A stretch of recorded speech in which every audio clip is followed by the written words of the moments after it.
Chapter 580. Leah covered his mouth and chuckled. Meng Meng, guess how old am I? Gu Meng Meng looked at Leah and eventually shook her head slowly. Damn it, the heavens are so unfair. Compared to Snake and Wabi, those two old demons, Gu Meng Meng no longer dared to judge a person's age based on their appearance.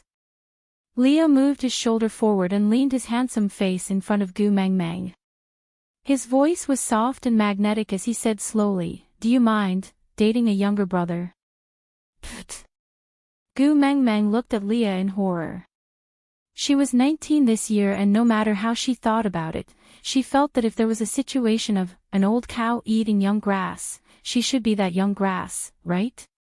Why did she suddenly feel like she was an old cow? Leah was a little disappointed. His tail drooped down and he asked obediently, "You can't accept it?" "It's not that different."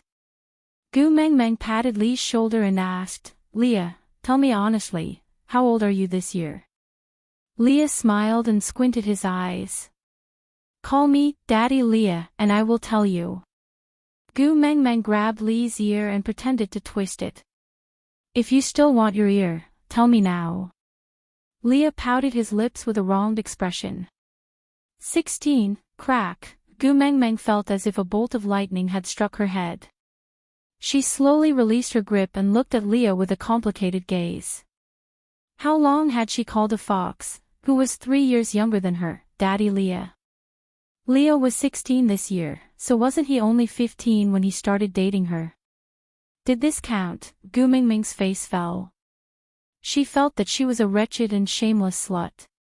But Leah covered his mouth and laughed. "Isn't a young body much better than that old snake's?" Gu Meng Meng looked up and wanted to shout "Scram!" But when she met Lee's long and narrow eyes and combined with his age, Gu Meng Meng could only swallow her anger and say gently, "Leah, be good and go play at the side." Leah burst out laughing. "Why do you sound like you're coaxing Heda and the rest when you say this? Don't tell me, you really want to acknowledge me as your son. Then can I also eat it?" Lee's gaze shifted towards Gu Meng Meng's chest.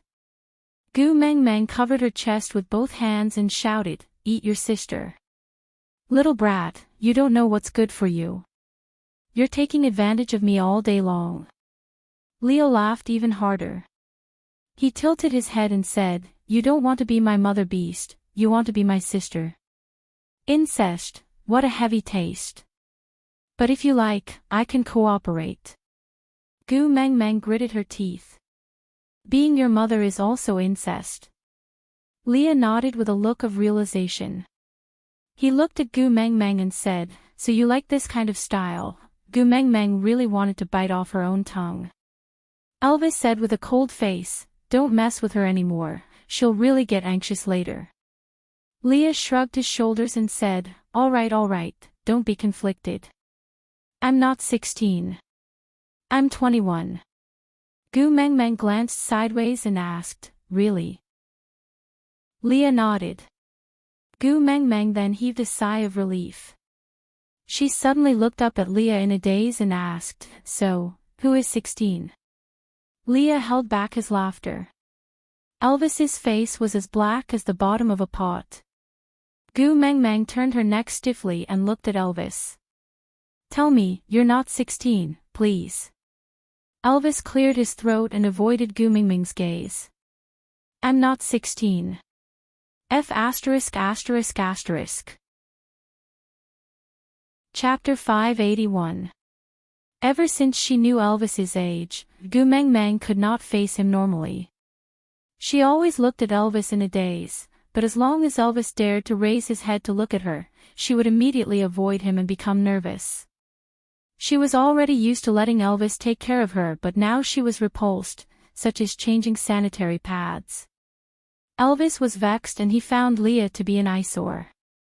But he knew that Lee's motive for doing so was to buy more time for Gu Meng Meng to stay in their cave. Because, if Gu Meng Meng behaved too intimately with them, that pair of eyes staring at them in the dark would not be able to control their jealousy and immediately snatch Gu Meng Meng away from them. And now, they did not have the ability to snatch it back.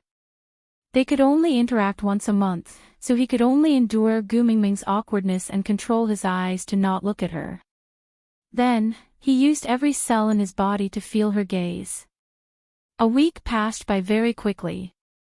When the colorful snakes appeared at the entrance of the cave, Leah and Elvis's eyes dimmed, but they still hung a smile on their faces. They said to Gu Mengmeng, "Snake has sent someone to fetch you.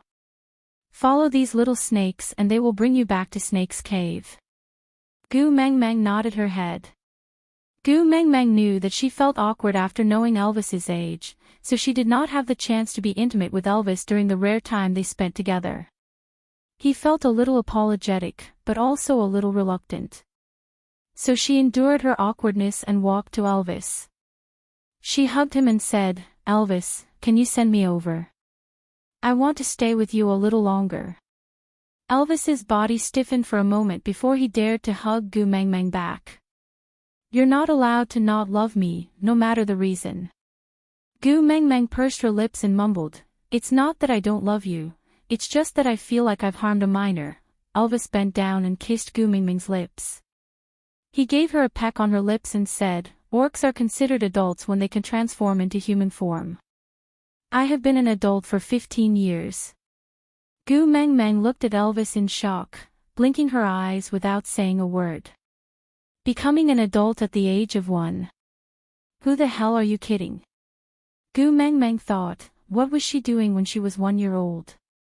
I can't remember at all, but look at other people's 1-year-old children. They're still sitting in their strollers and biting on their pacifiers. Are you pretending to be an adult in front of me?" Elvis knocked Gu Mingming's little head with his hand and said, "Orcs, time scales and growth patterns are different from your side, don't compare them recklessly." Gu Mengmeng rubbed her head in dissatisfaction. "What's the difference? A little wimp will always be a little wimp." Elvis gritted his teeth and said, "Little brat can't make you pregnant but I can." Gu Mengmeng blushed and stomped her feet. She turned around with her back facing Elvis but did not walk away. The words "hurry and coax me, I'm angry" were clearly written on the back of her head. Leah also knew that Gu Mingming's awkwardness these few days had made Elvis feel uncomfortable, so he came out to smooth things over. Elvis is right, after an orc transforms, it means that he has reached adulthood. Moreover, the length of our lifespan should not be different from that of your world. Gu Mengmeng glanced sideways and asked, "Yeah, all of you can live up to 1,000 years old monster, but I can't." Chapter 582. Gu Mengmeng did not understand and tilted her head to wait for Leah to continue. Leah saw that Gu Mengmeng was no longer angry at Elvis's words and did not keep her in suspense. He continued, "Under normal circumstances, a 5th-level beast like Elvis can accompany you for the rest of your life as long as you don't eat him.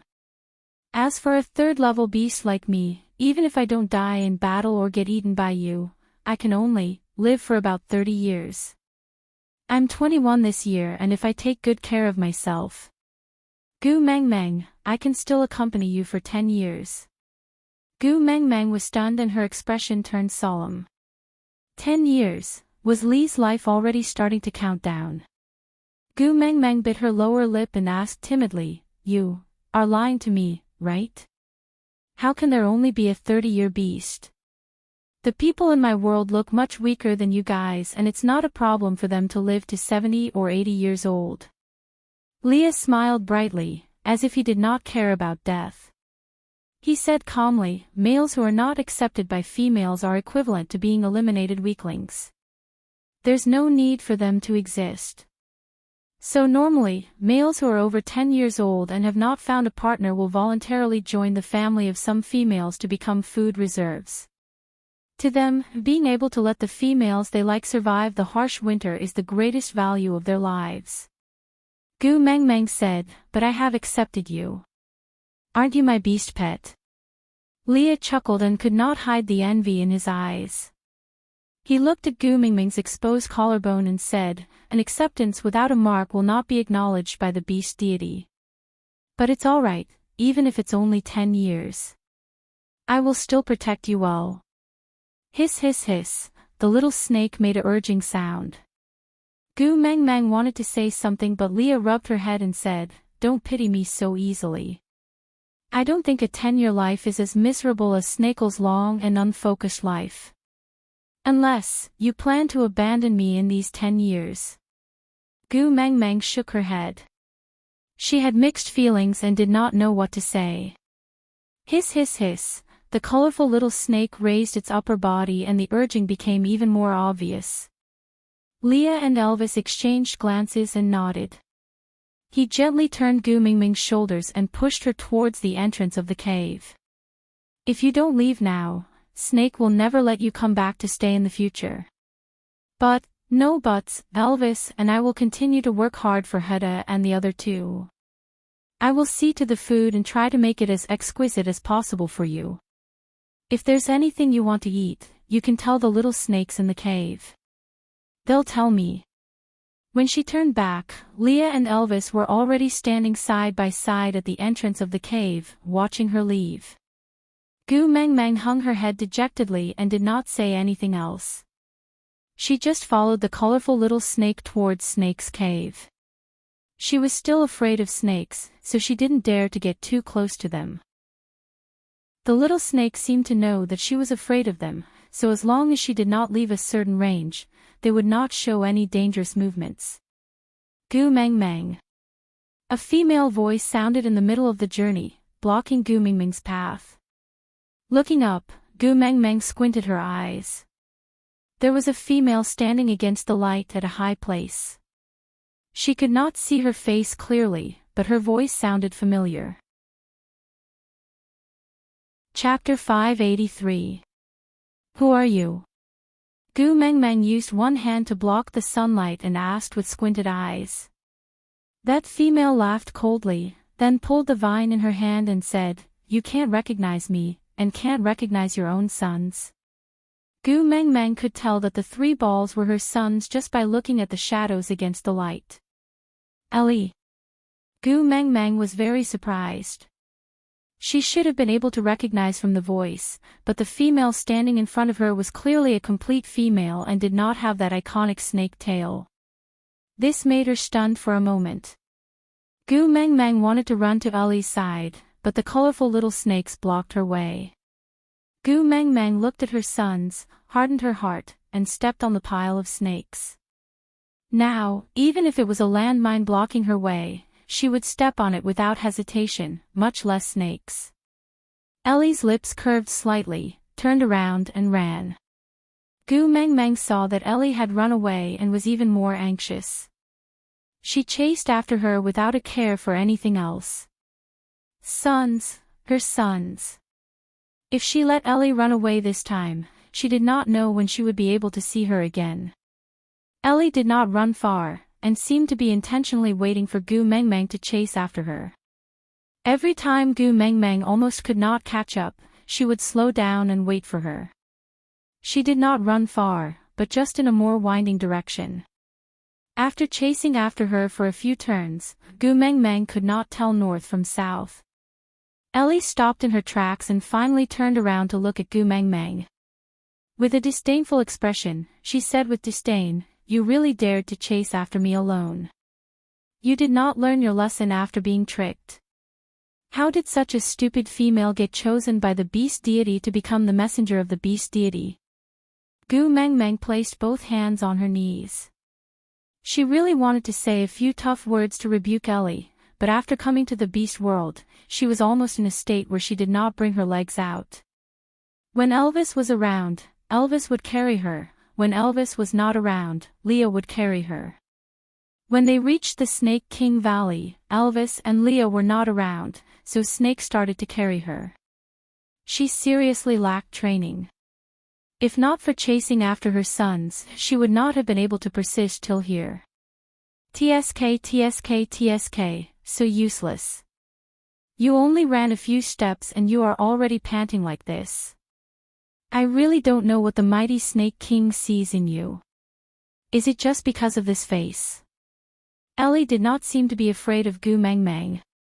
She casually threw away the vines that bound the 3 little wolves and walked in front of Gu Meng Meng. She pinched Gu Mingming's chin and sneered, "You don't even have a single male beside you.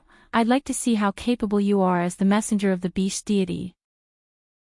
Gu Mengmeng wanted to push Ellie's hand away, but realized that compared to this scheming bitch, the difference in physical strength between her and herself was too great. It was easy to beat Nina because she was an arrogant female. She had been pampered since birth and had almost no chance to train, let alone fight. That was why Gu Mengmeng, who had learned some basic fighting skills and persevered in working out, could win so easily.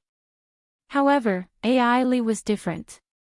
She had lived in the Snake King Valley since young and was able to distinguish herself from the other females to become the sacred maiden. She did not just rely on her scheming ability to pretend to be a little white flower. Chapter 584. While Ellie was in pain, she quickly transformed her snake tail. The tip of the tail was covered in scales, wrapping around Gu Mengmeng tightly, as if she was strangling her prey. Her pupils became a straight line, her eyes filled with venom. "Gu Mengmeng. You deserve to die. You deserve to die." Jealousy made Ellie's face contort. She completely disregarded her own fingers, and even used more strength, directly breaking her own fingers in Gu Mingming's hands. Then, she strangled Gu Mingming's neck with her bleeding hand, saying harshly, "I coaxed him for over 100 years, but he did not even look at me once. Why did he surround you the moment you appeared? He should have killed you the moment you entered the Snake King Valley, and not let you replace me as the most respected female in the Snake King Valley. You deserve to die. Gu Mengmeng, you deserve to die." Gu Mengmeng wanted to struggle, but her entire body was wrapped tightly by Ellie. She could even clearly feel the pain from suffocation disappearing from her ankles upwards. Looks like she could not save it. Gu Mengmeng could only move one hand. She raised it in front of her, and poked at Ellie's eye. Ellie did not expect Gu Mengmeng to have such an evil move, and was caught off guard. Although she dodged instinctively, one of her eyes was still poked by Gu Mengmeng. When a person was in mortal danger, that kind of explosive power was shocking. One of Ellie's eyeballs was skewered on Gu Mingming's finger like octopus. Ellie let go of Gu Mengmeng in pain, covering her eye and rolling on the ground. Gu Mengmeng lost her center of gravity, and fell onto the ground, panting heavily like a fish that had been stranded. The eyeball in her hand made Gu Mengmeng feel disgusted, but she could not think so much at this moment. She shook her hand with all her might, and flung the eyeball off her hand. She tried to stand up, and realized that her leg was in a strange and peculiar position, as though it was in a spiral state. As expected, it was broken. Gu Mengmeng was glad that after the pain reached an extreme, she was now numb to pain. Even if she had to crawl to her son's side, or at least untie the vines on her son's body, so that they could escape. As long as her son was fine, she would not hesitate even if she had to sacrifice her life, let alone crippling her legs. Blood followed the path Gu Mengmeng took, drawing a bloody meandering line on the ground. Gu Mengmeng grabbed onto the grass on the ground and moved her body forward with all her might. Her goal was very clear, her son. She wanted to save her son. One step. Just one more step. Gu Mingming's fingers were about to reach Heda, and she saw Heda and his brothers opening their mouths, as if they were desperately trying to say something to her. Gu Mengmeng could only hear the sharp chirping in her ears. It was a pity that she could not hear her son's words. "Don't be afraid. Mommy is here to save you. Don't be afraid, Mummy is here." As Gu Mengmeng spoke, she smiled at the 3 pairs of terrified and helpless eyes. She used all her strength to comfort her sons. She had finally touched Heda. A smile blossomed on Gu Mingming's face, but before she could smile, her body was dragged backwards and she was dragged far away. "Heda." Gu Mengmeng stretched out her hand. Her only wish now was to untie the vines on the children's bodies. Chapter 585. Gu Mengmeng raised her arm to block, but her tiny arm was no stronger than a straw under Ellie's shocking biting strength. Was she going to die? Was she going to die? That's right, how could a human fight against a demon? Wasn't it all because of that monkey that Tripiake could obtain the scriptures alive? But her monkey was not by her side. Life started spinning in front of Gu Mingming's eyes. It was just a moment, but she saw herself transmigrating, being picked up by Elvis, dating Leah, breaking up, then becoming partners with Elvis and giving birth to children. In the end, it's your mother who is too useless, she couldn't even save you once. The only regret is that I never heard you call out once, Mummy. The clear voice beside her shocked Gu Mengmeng. With her eyes widened, Gu Mengmeng saw 3 half-orc young men trying their best to hold Ellie back.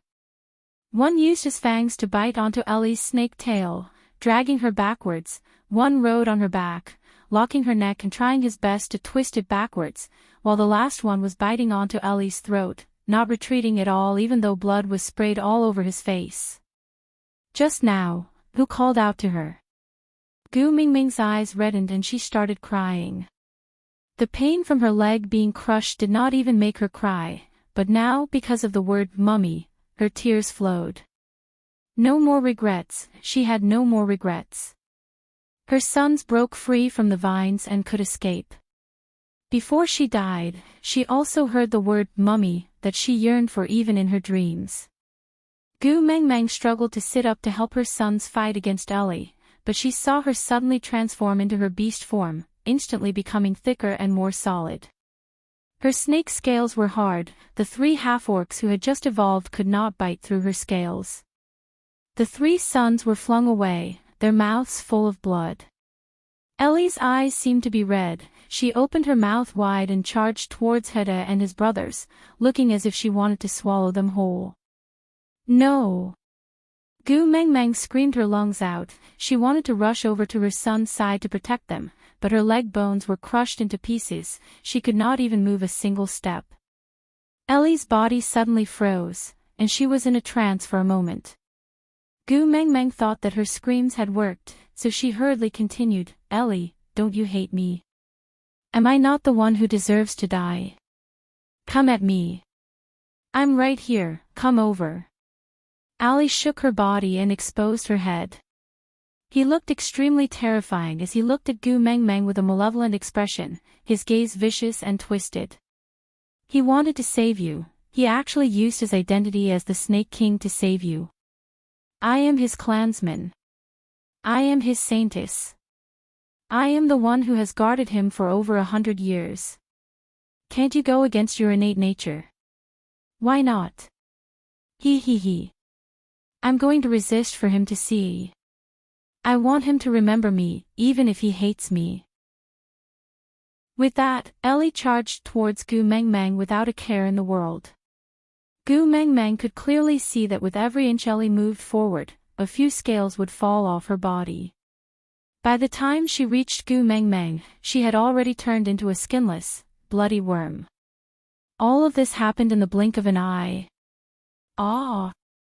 Ellie bit onto Gu Mingming's thigh, then twisted her body in a twisted position, almost twisting Gu Mingming's leg off. Gu Mengmeng screamed even though she could not feel any pain. Half a second before Gu Mingming's leg was torn off, a hand grabbed onto the back of Ellie's head fiercely by 3 inches. Ellie's lower jaw was forced to loosen, and Gu Mingming's leg was saved. Aside from the topic, was this considered a literary stupidity? But I didn't do it on purpose. Who saved Gu Mengmeng? Chapter 586. The person who had come was Snake. Gu Mengmeng had thought that Elvis would be the first to rush over, after all, they had the mating mark to guide them. She was injured to this extent, so Elvis must have already known. But why wasn't he the first to come? Could she not see him, for the last time? Gu Mingming's consciousness started to drift away. The heaviness of her eyelids and the coldness of her body became an irresistible whirlpool that pulled her in. Snake looked coldly at the bloodied worm in front of him. Without a word of nonsense, he squeezed his fingers and strangled her to death. Turning around, Snake carried Gu Meng Meng. The sagging curve of her legs made him frown. He had imagined more than once that Gu Meng Meng was a snake like him, how perfect the scene would be. But now, she looked so ugly with her limp lower body. It was no wonder that she hated snakes. Such an unbearable scene should be hated by others. Snake carried Gu Meng Meng back to the entrance of his cave. Elvis and Leah were lying there with wounds all over their bodies. Snake stopped in his tracks and looked at Elvis. He threw out 2 words calmly, so weak. Elvis clenched his teeth and did not say a word. He had no right to retort. A pair of bloodshot eyes landed on Gu Meng Meng, who was in Snake's arms. He felt as if something in his chest was being sliced off piece by piece and then rubbed repeatedly with salt. A string of blood droplets dripped down from the side of Elvis's mouth. He had clenched his teeth so hard that it was bleeding. Snake glanced at Leah and said, "Turn my snake skin into clothes for her to wear." With that, Snake did not explain further and entered the cave. The colorful snakes quickly coiled together and sealed the entire cave entrance. And Gu Meng Meng, who was in the cave, was already in a state of deep unconsciousness. In the white world, Gu Meng Meng seemed to be floating without gravity. She was surrounded by fog, but it did not make her feel pressured. Instead, it made her feel very comfortable and relaxed. "Child, you are very impressive." A kind voice rang beside Gu Meng Meng's ears. Who are you?" Gu Meng Meng felt someone caressing her hair. The action was gentle and loving. She wanted to know who was talking to her, but her throat could not make any sound and her eyelids were so heavy that she could not open them. "I am the beast deity." That person seemed to have heard the voice in Gu Meng Meng's heart and directly gave the answer. "Beast deity." Gu Meng Meng was confused. "Beast god, yes, I am the beast god. My child, the road ahead of you may be rough, but please keep a kind heart." Gu Meng Meng did not understand and asked in her heart, "What do you mean?" The beast deity chuckled. "I'm sorry to have disrupted your original life. You must have been very helpless when you first arrived in the beast world. But now, you have Elvis and Leah who love you, as well as Saint Nazir tribesmen who are loyal to you. In the future, you will have more and more followers by your side. Your words, actions, and way of thinking will influence the beast world for the next 1,000 years. So, don't lose your benevolent heart, understand?" Gu Meng Meng's mind was filled with question marks, but she could not form a proper question. She just felt muddle-headed. The beast deity continued, "Child, do not be sad, do not be sad. You have bestowed upon him the greatest release." Chapter 587. Ugh! Gu Meng Meng moaned, feeling a splitting headache. Xiao Meng. A warm embrace immediately hugged Gu Meng Meng. Then, Gu Meng Meng heard the deafening heartbeat gradually calming down, as well as a sigh of relief after surviving a calamity. Gu Meng Meng opened her eyes, gradually adapting to the light in front of her. She raised her hand, feeling a little lost. Dream realm, so that was what it meant. "Elvis, let go of me." Gu Meng Meng's voice was so calm that it was frightening. Elvis's body stiffened, but he still slowly released his hand. She should be angry. As her first partner, he did not fulfill his responsibility to protect her. Gu Meng Meng turned around and sat up, looking at her 3 sons who were sleeping in a ball in the corner. They looked exhausted, they must be exhausted. Gu Meng Meng took up the beast skin that was covering her body and gently covered her 3 sons. Then, she walked out without saying a word. Elvis followed behind her quietly, the silence spreading in the air. "Do you know? How does it feel to fall in love with yourself?" Gu Meng Meng's gaze landed on the flat big rock at the entrance of the cave. There was a set of clothes made from snake skin drying there.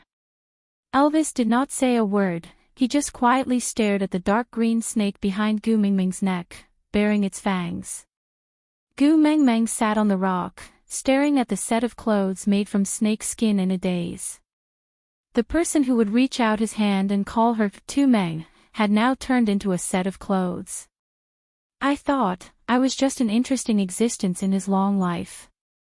But I never thought that I was the only color in his 1,000-year life. Gu Mengmeng lowered her head, smiling bitterly. He was really decisive. He actually used such a method to let me truly feel his care and persistence towards me. Gu Mengmeng did not turn back. Her eyes were still fixed on the set of snake skin. Her voice was calm, without any great sorrow, but it made one's heart ache. Do you know what the last sentence he said to me was? Elvis stood behind Gu Mengmeng. He did not even have the courage to reply. If not for him being too weak, he said that taking liberties with a married woman would really incur the wrath of the heavens. He would cut open his chest and take out his gallbladder. Gu Mengmeng did not cry. Instead, she smiled.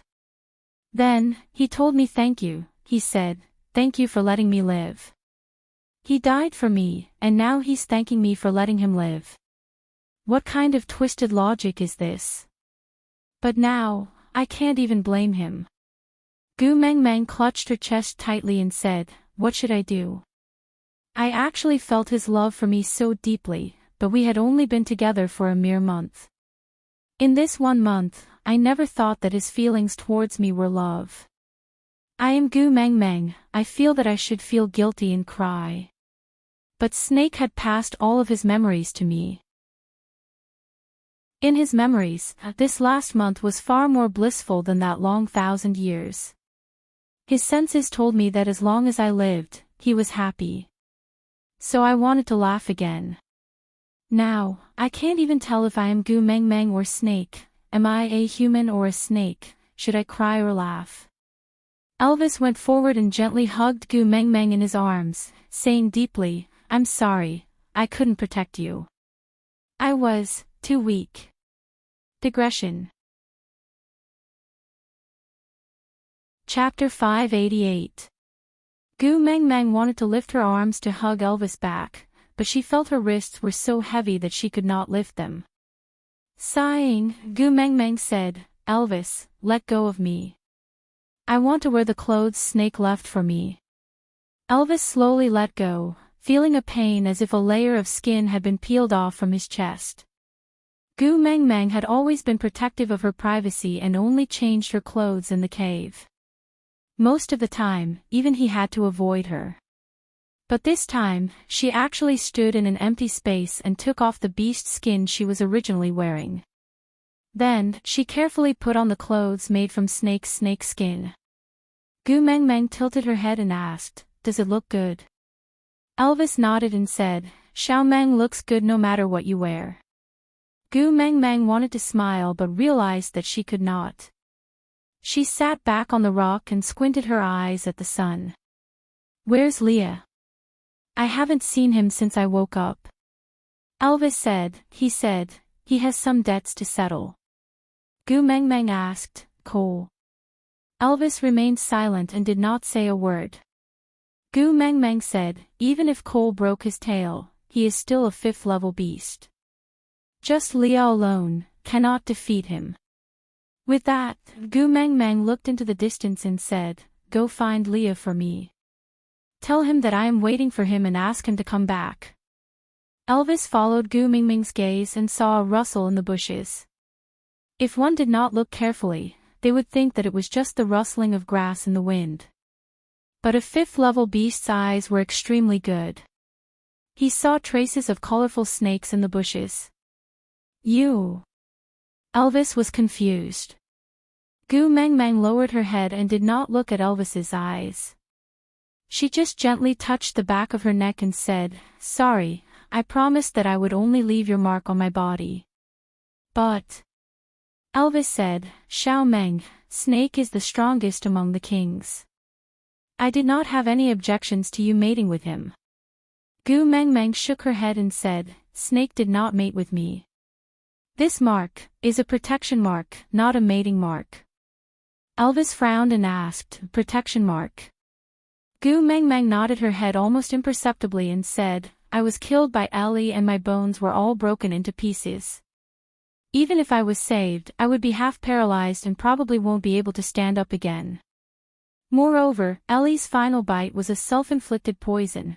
Even Snake would not be able to remove it in a short period of time.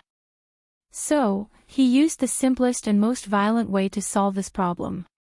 Elvis was silent. He did not know the whole story. He only knew that after Snake carried Gu Meng Meng back that day, the colorful snake blocked the entrance of the cave. When the snakes dispersed, there was only an unconscious Gu Meng Meng and a huge snake's skin left in the cave. Gu Meng Meng calmed herself down and continued, he cut open his own chest and took out his own snake gallbladder to detoxify and prolong my life. Then, he poured 1,000 years of his cultivation into my body. Apart from the snake's slough, everything else was concentrated on this mark. Oh, even the snake's skin is on me now. Gu Meng Meng said, do you know why he branded the mark on the back of my neck? Elvis shook his head. With Snake's arrogance, he should have branded the mark on Gu Meng Meng's chest and occupied that position. Chapter 589. Gu Meng Meng replied, because he wants to guard my back to prevent anyone from sneaking up on me. He said, he wants to be the pair of eyes that are open behind my back. Gu Meng Meng glanced sideways at Elvis and asked, isn't it funny? He's already dead and he's still talking about guarding, it's just a mark, what can he guard? Elvis was silent for a moment before he stretched out his right hand and transformed it into a wolf claw, before suddenly attacking the back of Gu Meng Meng's head. Ah! With a scream, Elvis fell to the ground. His wolf claw was covered in black venom and his skin started to corrode instantly. Gu Meng Meng turned around and frowned. She flipped over and jumped down, grabbing Elvis's hand and placing it beside her mouth. Then, she gently licked the venom on it. Gu Meng Meng's little tongue easily cleaned up the venom and at the same time, formed a transparent layer on Elvis's hand. Gu Meng Meng looked at Elvis quietly and did not say a word. But Elvis smiled and said, look, although it's just a mark, he can still guard your back. Gu Meng Meng sighed and said, don't do such silly things to punish yourself. You didn't let me down and you've already done enough. Elvis looked down and said sadly, but I didn't manage to guard you. Gu Meng Meng said, it's not your fault. In the end, it's the result of my willfulness. Elvis sat up straight and hugged Gu Meng Meng in his arms again and said, I swear, I will become stronger, stronger and never let you get hurt again. Gu Meng Meng smiled bitterly and said, now. I have inherited everything from Snake, including his battle abilities and memories. In the entire beast world, I'm afraid no one can hurt me anymore. Elvis was stunned and said, you mean? Gu Meng Meng nodded and touched the mark on the back of her neck again and said, Snake has already merged with me as one. He gave everything to me and he gave it, very thoroughly. Elvis smiled bitterly and said, this should be considered a good thing. You don't have to worry about anyone plotting against you anymore. You also don't need me anymore. Gu Meng Meng hugged Elvis back gently and pursed her lips, saying, I've aged 1,000 years in one night and I'm still not used to many things. But there's one thing I know, you're my family and I'll need you no matter what. Elvis did not say a word and just hugged Gu Meng Meng back gently. Neither of them said anything. A violent sound came from afar, and it was rapidly approaching. Gu Meng Meng stood up and turned to face him.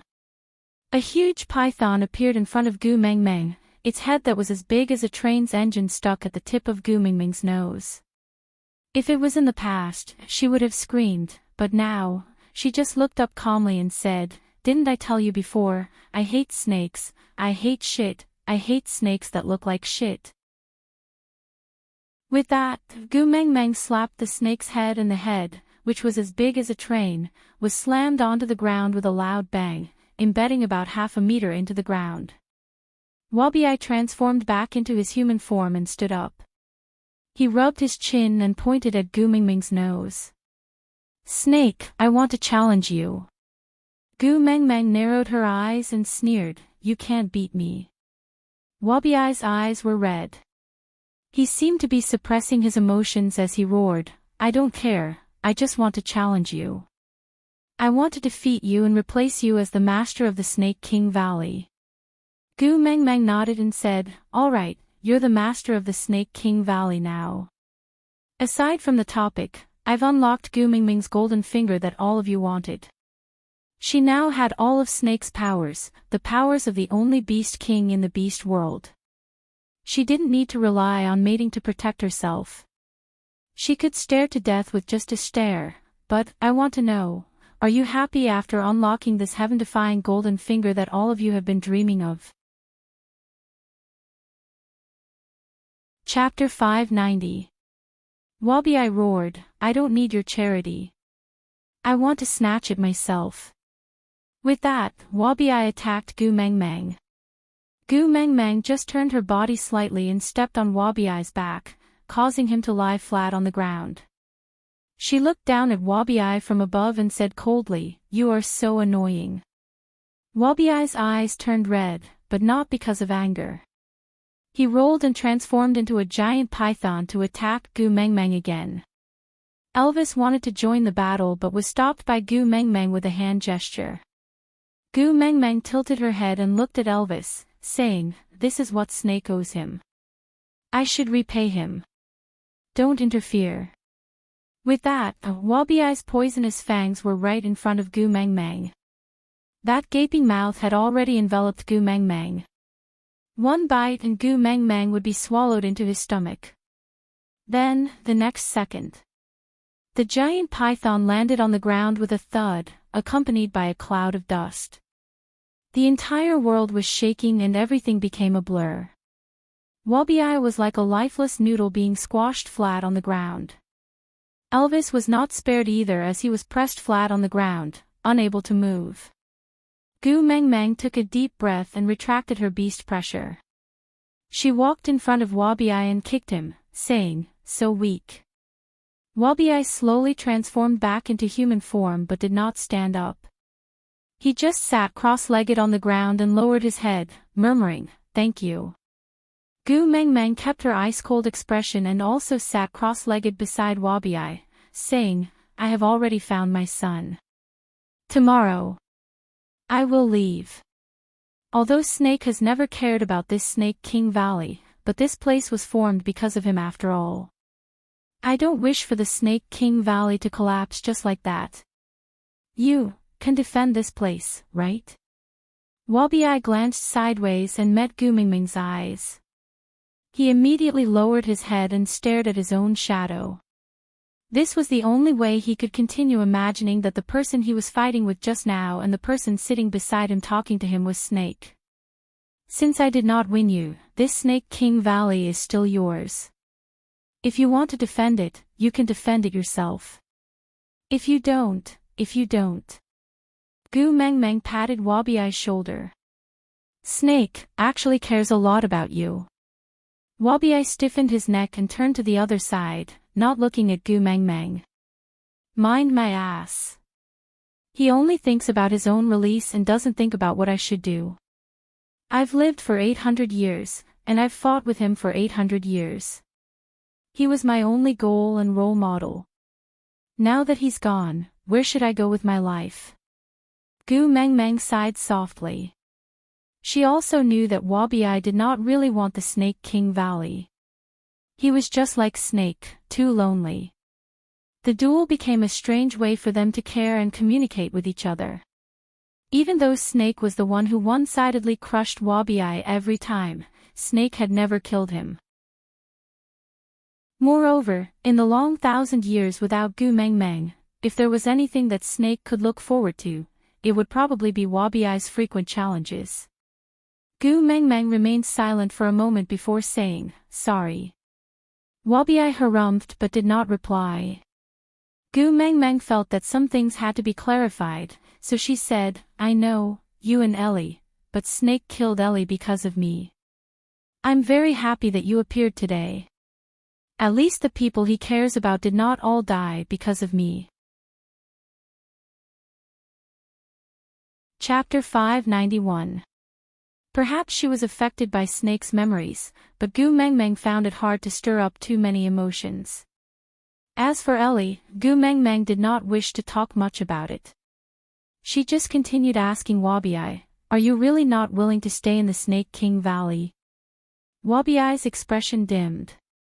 "Staying here to remind myself that I will never be able to surpass him." Gu Mengmeng looked at Wabi quietly and sighed. "Then what plans do you have for the future?" Wabi replied, "Aren't you going back to Saint Nazaire?" Gu Mengmeng nodded. Wabi said, "I will go back with you." Gu Mengmeng raised her brows and looked at Wabi. "You know I hate." Wabi jumped to his feet and said, "Didn't you inherit everything from Snake?" "Everything from him includes my challenge. Let me tell you, unless I defeat Snake, you will have to answer whenever I challenge you." Gu Mengmeng stared at Wabi. She knew that without Snake, he would be the most upset person. So, Gu Mengmeng snorted in disdain. "You overestimate yourself." Wabi stared at Gu Mengmeng in a daze. He did not speak for a long time. He just quietly sat beside Gu Mengmeng, frowning slightly. "I know you hate snakes that look like shit. I will try my best not to reveal my true form in front of you. As long as you occasionally speak to me in Snake's tone like you did just now, and fight me when I really cannot bear it." Gu Mengmeng chuckled. She stood up and dusted her hands.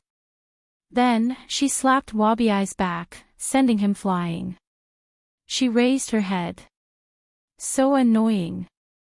Turning around, Gu Mengmeng did not look at Wabi's expression. She only heard him shouting behind her. "Just you wait. One day, I will defeat you and throw you out of the Snake King Valley." Gu Mengmeng knew that Wabi was crying. The three little wolves had long been woken up by the commotion outside. They wanted to come out to see Gu Mengmeng, but were stopped by Elvis. When Gu Mengmeng returned to the cave, she found it hard to express her feelings. Her son, who was not even a year old, was now standing beside Elvis and looking at her. He still had the body of a child and looked to be about 4 to 5 years old. Snake's inherited memories told her that the children's physical abilities were stimulated by the sight of her in mortal danger, forcing them to upgrade. This method of leveling up by spoiling things through excessive enthusiasm was harmful to the body itself. Gu Mengmeng caressed her son's faces and tried to confirm, "You are Heda." The one who looked the most refined among the three nodded and stepped forward, calling out, "Mother Beast." Gu Mengmeng forced a smile and said, "I saw it, you were the first to transform and rush over with your 2 younger brothers. But next time, I hope you can run away with your brother. Because if not for Snake's timely arrival, the 4 of us would have died there."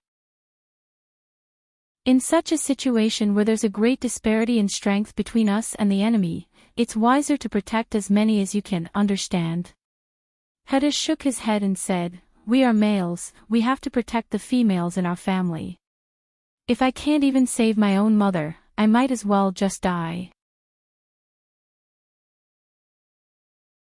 Chapter 592. Kanwa's eyes were the most similar to Elvis's, the same deep blue. Gu Mengmeng touched her son's little face and said, "Kanwo is such a brave child. But do you know? The blood of a snake is poisonous. You would have been poisoned yourself after biting Ellie's throat like that. If Snake had not given his blood to the 3 little ones while saving Gu Mengmeng, Gu Mengmeng would have to face the pain of losing her children the moment she woke up. Jiaoyu walked forward and hugged Gu Mengmeng's thigh. He looked up at his mother and said, "Mother Beast, don't worry. I will think of ways to protect all of you in the future. I won't let my brothers get hurt again and I won't let Mother Beast worry again. I want to be the smartest Jiaoyu of Mother Beast and live up to the name Mother Beast gave me." Gu Meng Meng kissed Jiaoyu's little face and gently stroked his furry ears. Jiaoyu is so sensible. Elvis carried Gu Meng Meng up and stared coldly at the three little wolf cubs. He had to say that these little ones really knew how to make Gu Meng Meng like them. He could not comfort Gu Meng Meng no matter how hard he tried, but she became much better with just a few words from these three. The wolf cubs who could talk were much more threatening than before. But, for the first time, he was glad that these three little wolf cubs were around. If they had not suddenly transformed and held Ellie back for a while, Snake might not have been able to save Gu Meng Meng in time. Your mother beast is tired and needs to rest. You guys go outside. Why? Canwood took a step forward and glared at Elvis angrily. We want to stay by mother's side to protect her. Elvis gritted his teeth. I will protect my own female. Canwood did not back down. Is that so? Then where were you when she was in danger? Elvis's chest tightened. He clenched his fists tightly and could not say a word. Gu Meng Meng patted Canwood's little head. Canwood, you can't talk to father like that. Although Canwood was indignant, he did not want to make mother angry. So he lowered his head. All right, mother, I understand. Gu Meng Meng squatted down and looked at her three sons at eye level. She said, your father is very brave. He and Leah risked their lives to clear Cole's trap so that Snake could successfully rush to the scene to save us. Although they did not appear, it did not mean that he did not do anything. So, you can't think of father like that, understand? Canwo raised his head and looked at Gu Meng Meng, then at Elvis. I'll give my mother face and not argue with you. Elvis frowned. Why was this brat getting more and more annoying the more he looked at him? Hedda pulled Canwo back. Canwo. Said Canwo. Let's wait outside for Daddy Leah to return. Gu raised her. Gu asked. Gu. Gu said. Father, Gu. And Gu. Gu. Gu Meng Meng found it funny, they did not call Elvis's daddy, but called Leah daddy. Gu Meng Meng found it funny. They did not call Elvis father, but called Leah father. Hedda said. Although he did not mate with mother, he is recognized by you and Father Beast. So we call him Father Leah. Gu Meng Meng nodded. Father Leah sounded different when it came from her and the children's mouths. Chapter 593. Gu Meng Meng turned around and looked at Elvis. She did not say anything and just pulled his hand. Elvis pulled Gu Meng Meng into his arms and kissed her hair. You have just recovered from your injuries, you still need to rest. Gu Meng Meng shook her head. My recovery ability is very good now, I don't feel anything strange anymore. Also, I don't want to sleep. Whenever I close my eyes now, Snake's memories will appear. Do you know? I can even see the previous messenger of the beast deity. Elvis lowered his head and gently rubbed Gu Meng Meng's temples. Not only did you inherit Snake's memories, you also inherited all the memories he inherited from his family. Gu Meng Meng nodded helplessly and said, yeah, but many of the images are very blurry. Maybe it was too long ago so I can't remember them clearly. But Snake's memories and his father's memories are very clear in my mind. Then. I feel like I was a male who loved the previous messenger of the beast deity, and a male who fell in love with himself after being lonely for 1,000 years, isn't it ridiculous? I'm even starting to suspect who exactly am I. Elvis's eyes were filled with heartache. He hugged and kissed Gu Meng Meng. You are my Xiao Meng, my queen. Gu Meng Meng's fingers gently touched Elvis's chest. The scar there had not completely faded. The healing ability of a 5th-level beast and a beast king was still very different.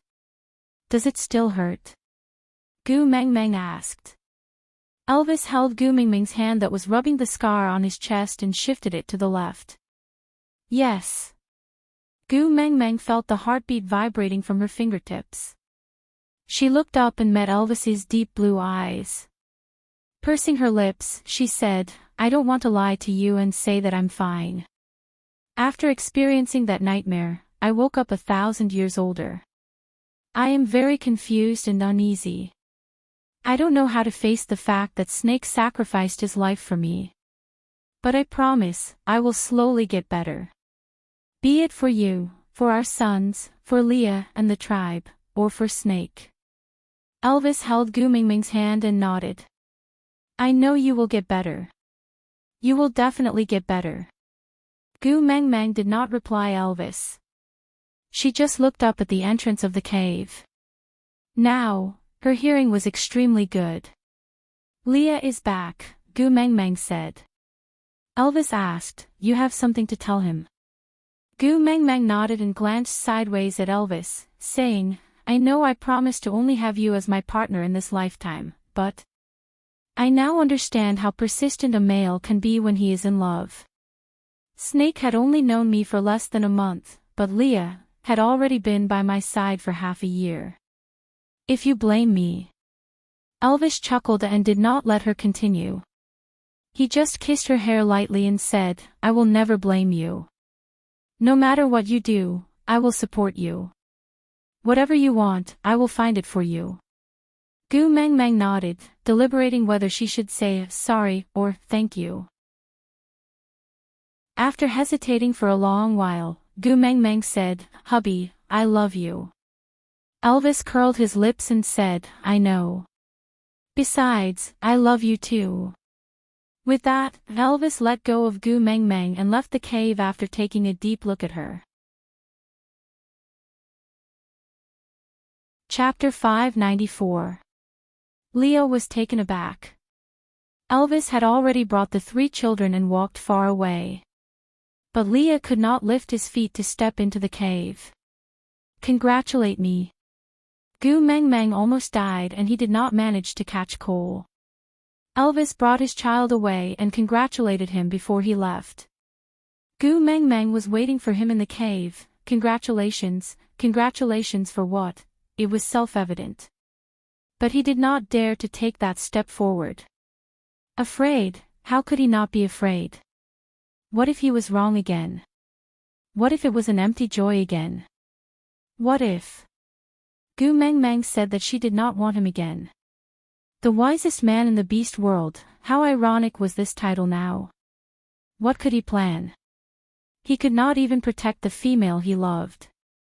Leah stood at the entrance of the cave like a statue. He stared at the cave, as if there was a huge force of attraction that was drawing his gaze. But his legs were rooted to the ground and he could not move. Leah. Gu Meng Meng came out to welcome him. She stood 3 steps away from Leah. Unknowingly, Leah had an urge to escape. Let's mate. Gu Meng Meng took a step forward and reached out a hand to Leah. I don't want the 10 years of life you have left. I want you to accompany me for a long time. Leah did not say anything. He just took a step forward and grabbed Gu Mingming's wrist. He pulled her into his arms and hugged her tightly. He wanted to rub her into his bones and blood.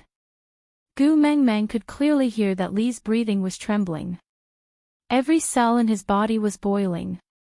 But his throat was tightly locked and he could not say a word. Gu Meng Meng hugged Leah back and gently placed her face on Li's chest.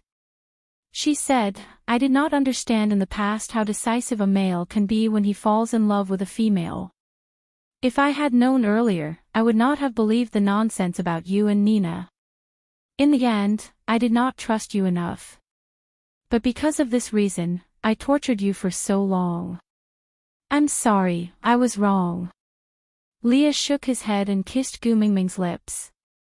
She was not wrong. How could she be wrong? She was his Meng Meng. It was his fault.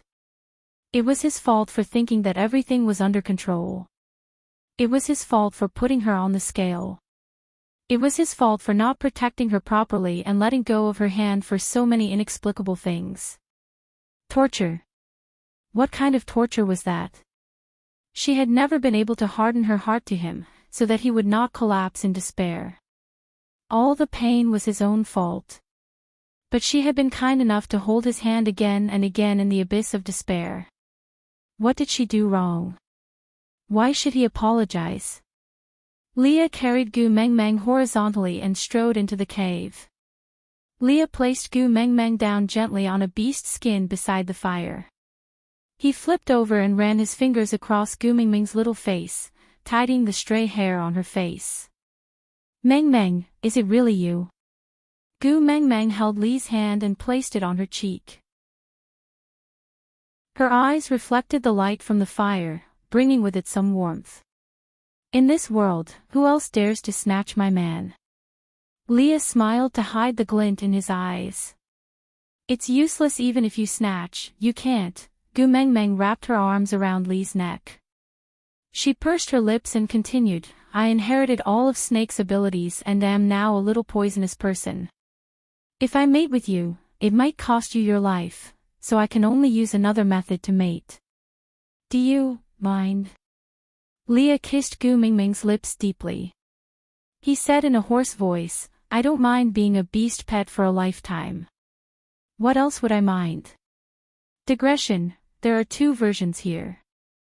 Babies who want to see Li's digression can go to the VIP group to find the shared file. Babies who only accept 1v1 can read the main text. Verification group, 4927799273. After entering the group, please contact the corresponding administrator to verify your fan value and enter the VIP group to see the other version. Chapter 595. Gu Mengmeng turned around and gently pushed Leah up. The 2 of them sat side by side. Gu Mengmeng's fingers were slightly cold. She pointed at Li's brows and stared into his eyes. She confirmed once again. Mating is the combination of 2 people's energies. I will extract a drop of your blood from your brows and send it to my heart. We can still complete the mating contract. If you want to regret, it's still not too late. Leah smiled gently and dotingly. He held on to Gu Mengmeng's wrist with one hand and hooked her chin with the other. Get me, possess me, then, allow me to give you all my loyalty. Gu Mengmeng, do you know how long I have been waiting for this day? Gu Mengmeng returned a smile. She gathered the breath of the Beast King on her fingertips and pointed at Li's brows. A drop of blood hovered in front of Gu Mengmeng's fingertips. Gu Mengmeng slowly sent the drop of blood into her heart and into her body. Gu Mengmeng bit the tip of her tongue and took the initiative to cover Li's lips. A bloody kiss announced the completion of the mating process. Li's head was dizzy and his gaze started to drift off. Gu Mengmeng stood up and tidied up her messy clothes. She then gently caressed Li's sleeping face. She chuckled. I still dominated you in the end. But I don't want to be conflicted anymore. Who knows which will come first, tomorrow or an accident? I don't want to regret it anymore. Gu Mengmeng instructed the little snake to call Elvis and the children back. Elvis did not go far. He was guarding the entrance of the cave for Gu Mengmeng. Seeing the little snake, he brought the 3 little ones back. But the moment they entered the cave, Elvis was stunned. What situation was this? Gu Mengmeng was sitting there perfectly fine. But Leah was unconscious. Gu Mengmeng smiled awkwardly. Elvis frowned and sighed. I told him not to listen so much. Look, he really can't listen anymore. Cough. Gu Mengmeng choked. She smiled awkwardly and did not reply. Bring Leah along. Let's set off. Qishuan's poison cannot be delayed any longer. Elvis picked Leah up with one hand and hugged Gu Mengmeng with the other. Then let's return to solder first. Gu Mengmeng nodded and did not say anything else. Once Elvis exited the cave, a large group of snakes followed behind him. At first, it was the colorful snakes, but the further they walked out of the valley, the the more snakes followed, and the thicker they were. By the time they reached the entrance of the valley, even Wabi-Ai had caught up. Gu Meng Meng looked back and frowned. She was no longer afraid of snakes, but if she brought all of them out, the world would be in chaos. Gu Meng Meng patted Elvis, signaling him to put her down. He took 2 steps back and looked at the snake beasts behind him. Seeing that Gu Meng Meng had stopped, the snake beasts that could transform into human form did the same, while those that could not yet stood upright and looked at Gu Meng Meng attentively. Chapter 596. Saintess. One of the snake beasts took a step forward and said, "What should we do after you leave?" Gu Meng Meng scanned the crowd of snake beasts and realized that other than Wabi-Ai, there were almost no other orcs above the 3rd level. Was it because Snake killed Ellie and caused the mating contract to backfire? There was a gap in the number of powerful warriors in the Snake King Valley. No wonder Ellie dared to lay his hands on her. She gambled that Snake would not sacrifice the lives of more than half of the powerful warriors in the Snake King Valley for a dead Gu Meng Meng. Unfortunately, she lost. In Snake's eyes, nothing was more important than Gu Meng Meng. Thinking of Snake, Gu Meng Meng frowned and her heart ached faintly. "After I escort the Saintess to Saint Nazir, I will come back to guard the Snake King Valley for him." Wabi-Ai took a step forward and transformed into a half-orc. His snake body stood erect and was at least 3 stories tall. He looked down at the crowd of snake beasts and asked, "Any other questions?" Gu Meng Meng glanced sideways and smiled faintly. She knew that the him Wabi-Ai was referring to was not herself but Snake. The snake beasts all lowered their bodies to show their obedience. Wabi-Ai then transformed into a human again and stood behind Gu Meng Meng. "Let's go." Gu Meng Meng nodded and led Elvis, Leah, Wabi-Ai and the 3 buns out of the Snake King Valley. The moment they came out, they saw Ian standing guard at the entrance.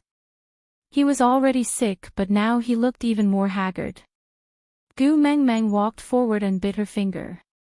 Then, she squeezed out a drop of blood and placed it on Ian's lips. "It has been hard on you during this period." Ian was taken aback. He wanted to wipe off the blood on his lips but realized that the blood had already seeped into his mouth. Moreover, it took effect quickly and all the blood in his body seemed to have been ignited.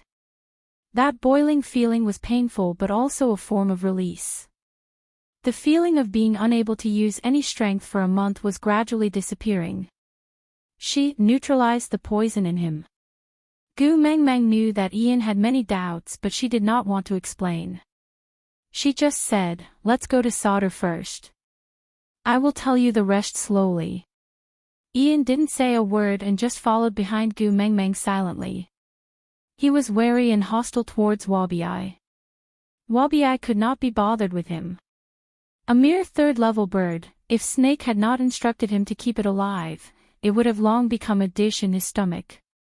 He didn't want to compete with a meat dish.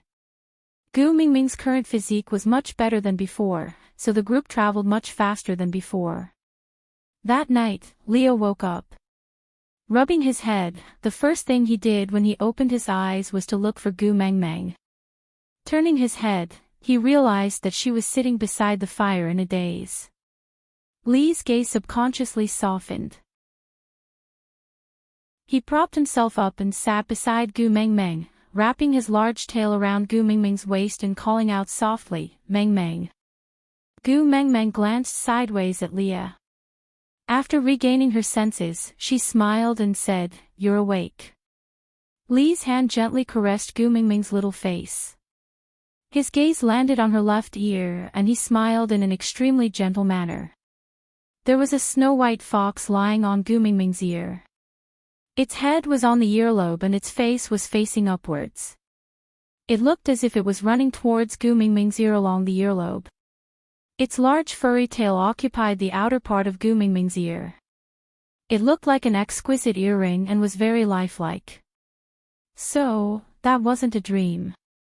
That's great." Aside from the topic, you want to ask why Lee's mating mark was not on her heart, right? This is my final preference for my son.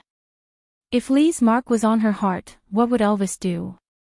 Also, don't worry, Gu Meng Meng had enough self-protection abilities now. She didn't need to rely on mating to protect herself. So the males around her were only Elvis and Leah. There wouldn't be another one. As for Snake, who had left a mark on her neck, he was the zero that I had previously revealed in the group. 5 partners. Chapter 597. 3 days later, Gu Meng Meng and the rest returned to Sauter. Sandy and Colin carried Qi Xian to the stone house Gu Meng Meng was staying in and handed him over to her. Gu Meng Meng used her own blood to feed Qi Xian, but he still did not wake up. Gu Meng Meng frowned, not understanding. According to Snake's memories, her blood should have the effect of detoxifying poison. The poison that Ellie used on the little wolves should be the same. Since it could save Hede and his brothers, there was no reason why it could not save Qi Xian.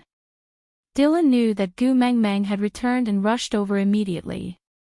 After discussing with Leah, he came to see Gu Meng Meng. He was a little hesitant, but still said, apart from Ellie's snake poison, there might be something else on little Master Qishuan's body. Gu Meng Meng asked, "What do you mean?" Dylan said, "Cole is never a person who puts all his eggs in one basket. He is used to having double insurance for everything. If he dared to send little Master Qi Xian back to you, it means that he is confident that he will not wake up. And a suspicious person like him would not place all his hopes on others." Gu Meng Meng frowned, hugging Qi Xian as she fell into deep thought. Gu Meng Meng was now very clear on how Cole had presented the treasure to Snake. Snake was not a fool, he knew that Cole was only using him as an insurance mechanism, but he still sent Ellie to assist Cole. Firstly, he was only interested in the messenger of the beast deity at that time to find out some information about the other world from her, and did not care much about it. Secondly, in Snake's eyes, Cole's methods were really too lackluster. No matter what tricks Cole had up his sleeves, he would always have a way to make him send Gu Meng Meng to the Snake King Valley obediently. But judging from Cole's actions, he was indeed not someone who only had one set of plans for doing things. So, to save Qi Xian, I have to find Cole. Gu Meng Meng thought about everything in the past, her brows furrowed. Hede and his brother surrounded the unconscious Qi Xian, sniffing him and licking him. Hede nudged Qi Xian, saying, "Xian, Xian. Don't sleep, hurry up and play with us. Look, Lu, Wu, and I have all evolved into half-beasts. You should also quickly get up. Once you wake up, you can evolve." Qi Xian did not move and continued to lie there quietly. Jiaoyu sighed. He was clearly a young child, but he had an air of maturity about him. He lightly patted Hede's shoulder and said, "Don't worry, I believe that mother will definitely have a way."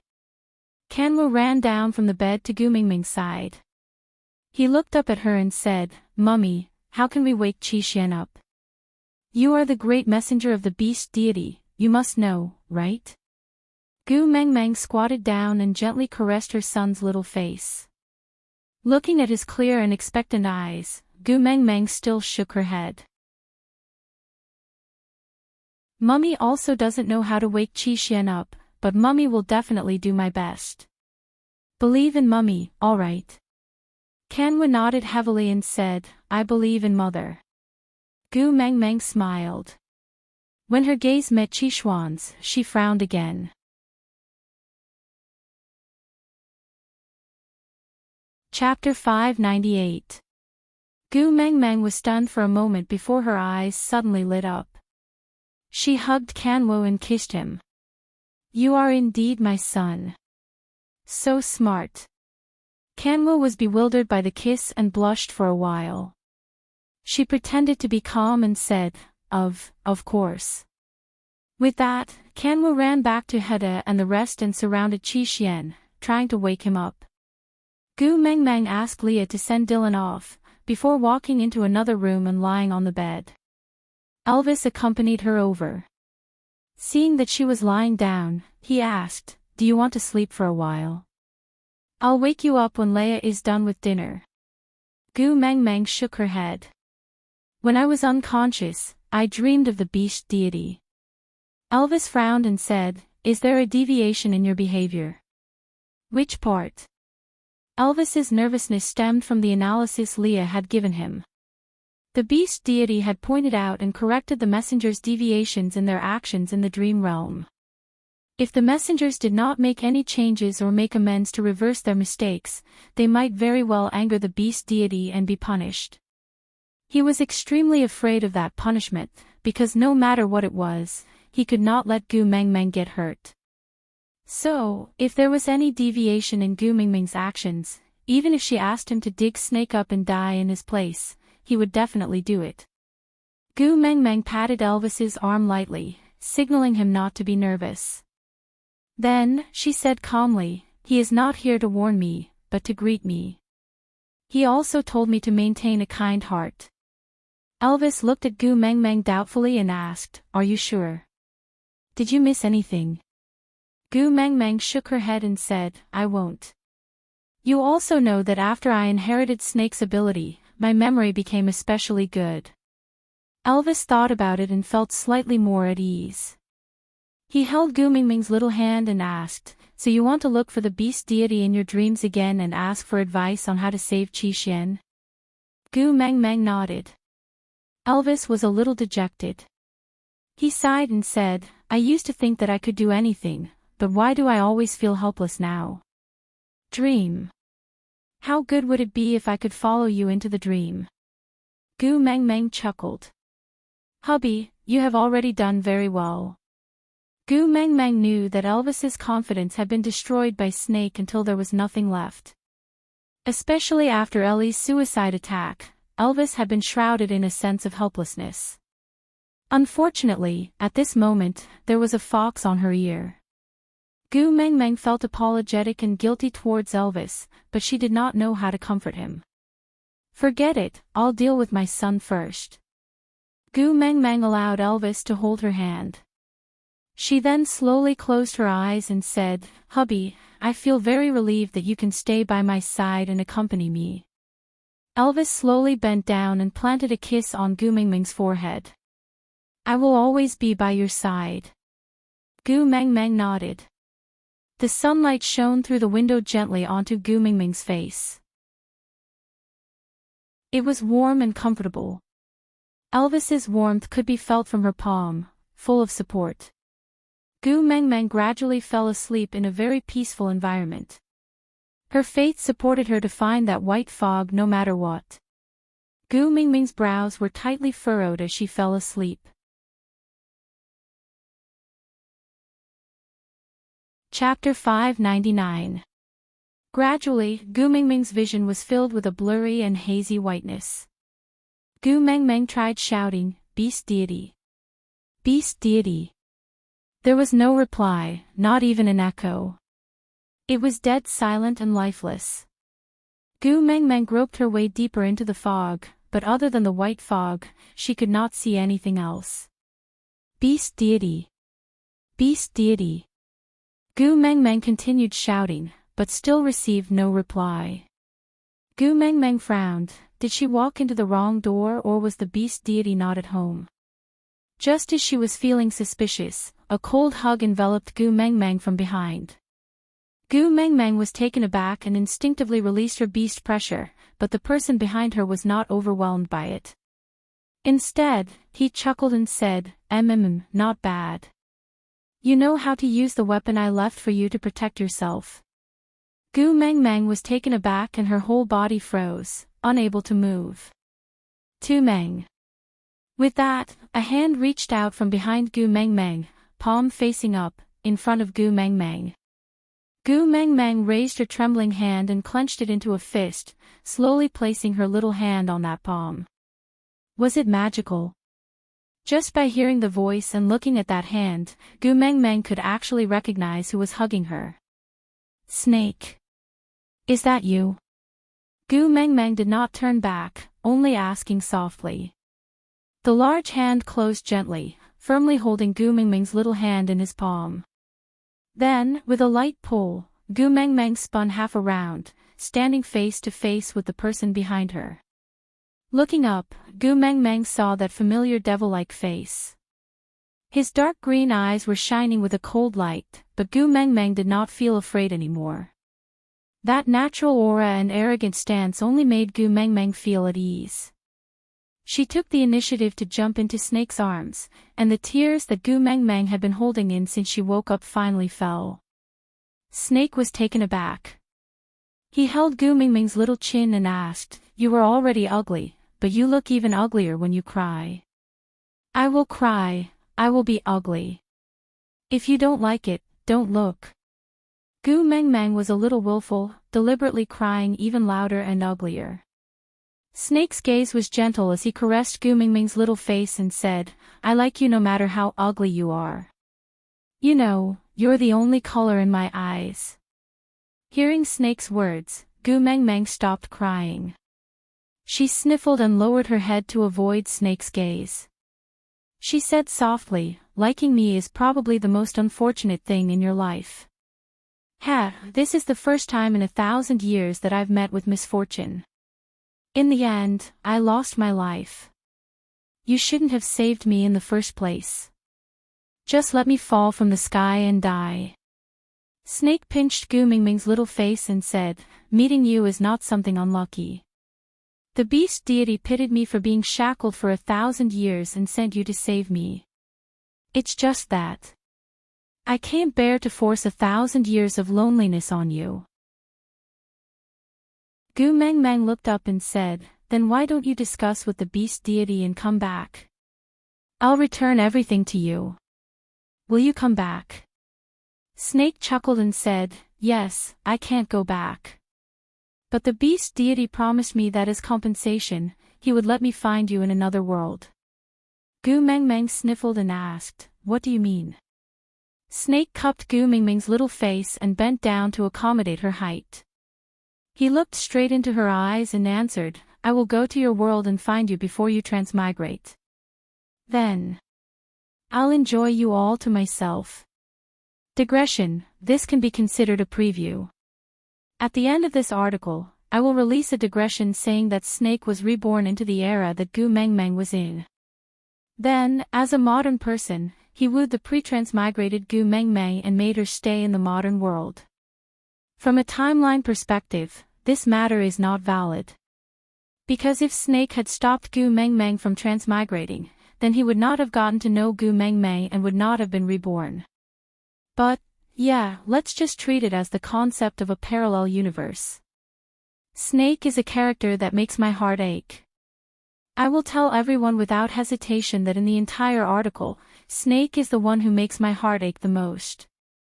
Compared to Snake, what does torturing Leah previously count as? Chapter 600. Gu Mingming's eyes were watery, as if she didn't quite understand what Snake meant. Snake smiled as he pinched Gu Mingming's little face, "So, I am freed from this shackle. To me, death means that my happiness has just begun. Tu Meng, I left everything to you, not to let you live on for me, but to let you live on properly. Don't use your messy memories to mess up your life, just live on your own terms. Laugh when you're happy, cry when you're sad, fight back if someone bullies you, kill if someone plots against you. This is the reason why I left everything to you. My Tu Meng is still most suited to be carefree." Gu Mingming's nose felt sour as she punched Snake's chest. "Are you praising me? Why does it sound so awkward?" Snake held on to Gu Mingming's little fist, placing it in his hand carefully, as if he was admiring a precious piece of art. As if he wanted to remember every line on Gu Mingming's palm, he looked at it carefully and seriously, then said, "I don't have much time, so you have to remember my words well." Gu Mengmeng nodded, pursed her lips and didn't say a word, quietly listening to Snake's confession. "After I injected my abilities into your body, I shared your memories. I know, from beginning to end, you treat me as a friend, not as a male. Although it's a pity, it's too late to change anything. In that world, after I found you, I will never let such a thing happen again. Gu Meng Meng looked up at Snake with her sparkling eyes. Snake, I like you. Snake was stunned for a moment, then he smiled. My Tu Meng is so soft-hearted and gentle. I know it's fake, but I still thank you for saying that. Gu Meng Meng shook her head, wanting to explain. But Snake didn't give her the chance, his body had already started to become transparent. Snake seized the time to explain, you are Gu Meng Meng, not Snake. Be it the Snake King Valley or Wabi, it's not your responsibility. You have no need or obligation to act as my substitute in front of them. Live your own life, use my powers, and protect yourself well. Tu Meng. I like you, Tu Meng. Thank you, Tu Meng. Goodbye, Tu Meng. Snake completely disappeared before Gu Meng Meng's eyes. No matter how hard Gu Meng Meng tried to grab at him, she could not find a single trace of him. Her chest tightened as she squatted on the ground, wailing loudly. Don't you like Snake? Did she only see him as a friend? That's right, before Snake shared a memory with her, she really only saw Snake as a friend. But later on, when she obtained Snake's memories, she clearly knew how much Snake liked her and how much he treasured her. All the good things he did for her, every scene of the two of them together was like a movie that was destined to separate replaying in her mind. The sweeter it was then, the sadder the ending was. Gu Meng Meng knelt on the ground and shouted, Snake, I don't dislike you. I just didn't have time to tell you. I like you. I like you. I like you.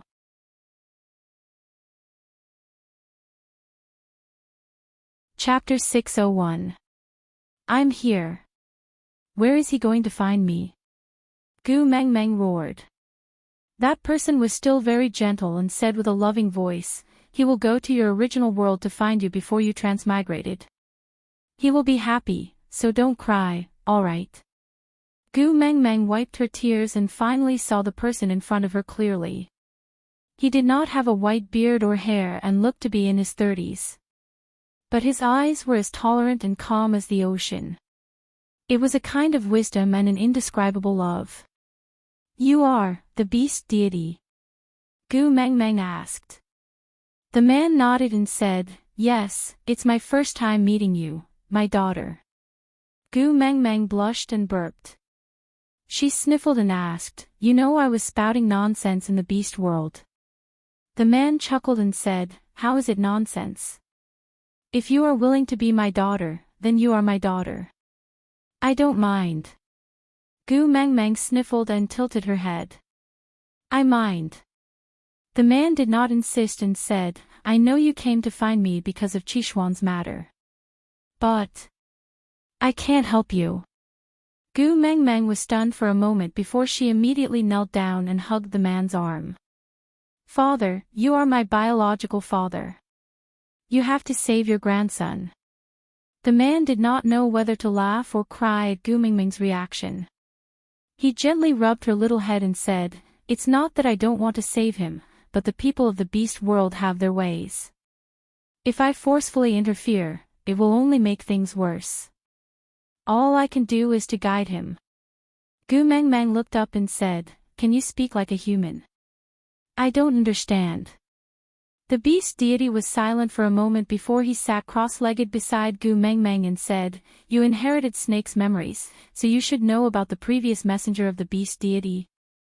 Gu Meng Meng nodded and said, yeah, I know some parts.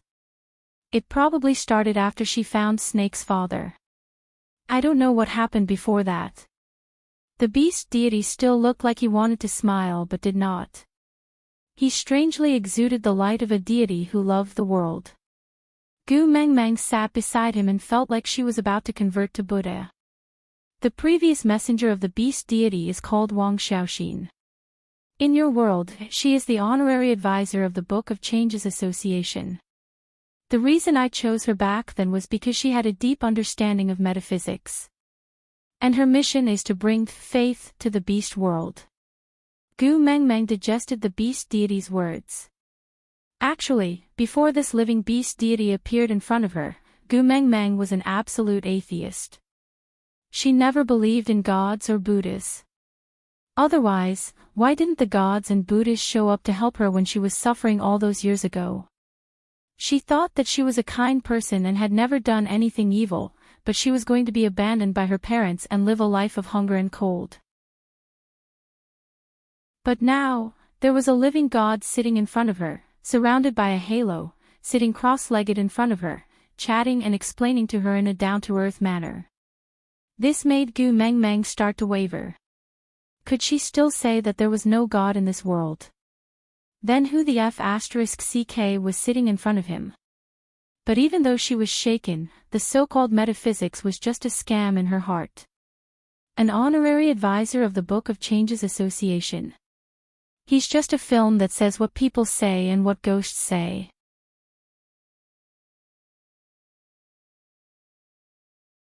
Chapter 602. Gu Mengmeng looked at the beast deity with a sullen expression. Are you mocking me for being a bad student? The beast deity shook his head gently. Of course not. I'm telling you why I can't save Qixuan. Gu Mengmeng pursed her lips. For her son, she would not mind even if he said she was born an idiot, much less mocking her for being bad at her studies. The beast deity continued smiling. When she came to the beast world, she was competing with a few top psychologists in hypnosis. Gu Mengmeng looked at the beast deity in surprise. Can hypnosis be competed? Find a few people and see who can rush the others first. The beast deity shook his head. It was a few hypnotist masters. They entered the same room at the same time and hypnotized each other. They were all professionals. It was not an easy task for anyone to hypnotize anyone else. A few authoritative figures who refused to submit to each other used this method to determine the winner. It was a little like a sword fight on Mount Hua, right? Gu Mengmeng glanced sideways at the beast deity. She chuckled. Deities also watch television dramas. Are you also a Jin Yong fan? The beast deity rubbed his nose. I want to choose a suitable person from that world to guide the people of the beast world. How can I do that without doing some research on that world? Gu Mengmeng snorted. Your method of research is watching television dramas. The beast deity cleared his throat. He was clearly a little embarrassed. But he was not angry. He continued. I used that hypnosis to bring Wang Xiaoxin to the beast world. But she thought that everything in the beast world was just the effects of hypnosis. She fought with all her might, trying to wake up from the hypnosis. She tried to find a way to free herself. In her eyes, she believed that everyone was a hallucination in the hypnosis. Gu Mengmeng frowned. She recalled Wang Xiaoxin's resolute and merciless attitude towards everyone in her memory. So it was not because she was cruel by nature, but because she believed that everything was an illusion. All the things she was unwilling to do, but still did, in the hope that she would not be able to withstand the torture and force herself to wake up. The beast deity continued. Afterwards, she became more and more crazy. If she was allowed to continue, she would destroy the entire beast world. So, I entered her dream and told her the way to free herself from this hypnosis. As long as she can do it, I will let her go. Gu Mengmeng's understanding of hypnosis was limited to the scenes in television dramas, such as forcing someone with amnesia to recall some past they did not want to face, changing other people's lives, and hypnotizing that damn fatty to dance in The Return of the Condor Heroes. The beast deity said, she believed my words and thought that this was the key to breaking the hypnosis. So she did everything I asked of her. It's just that, he used the most ruthless and cruel method. Gu Mengmeng looked up and said, for example, having a son with the bloodline of a beast king with a cold-blooded snake beast, then using him as a key to transmigrate back to the present world. The beast deity nodded and said, "In the end, I still overestimated the term maternal love. It turns out that TV dramas are all lies. Not all mothers are willing to change themselves for their children."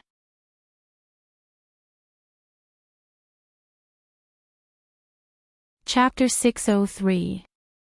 The beast deity shook his head and said, "She is an expert in psychology. Even if it was me, she would be able to tell if I lied in front of her." "So, what happened to Snake is true." Gu Mengmeng frowned and remained silent for a while before asking, "So, did she go back?" The beast deity looked at Gu Mengmeng quietly and shook his head again. "She stayed behind for Snake's father." Gu Mengmeng stared at the beast deity in shock and frowned. Didn't she think that everything was an illusion? She could even bear to leave her own son, how could she? The beast deity was still smiling, but there was a tinge of disappointment in his smile. He said, "Are you interested to hear what happened after Snake was born?" Gu Mengmeng bit her lower lip but still nodded. The beast deity said, "Snake's memory should have stopped when his father threw him into the cold lake." Gu Mengmeng nodded to acknowledge it. The beast deity continued.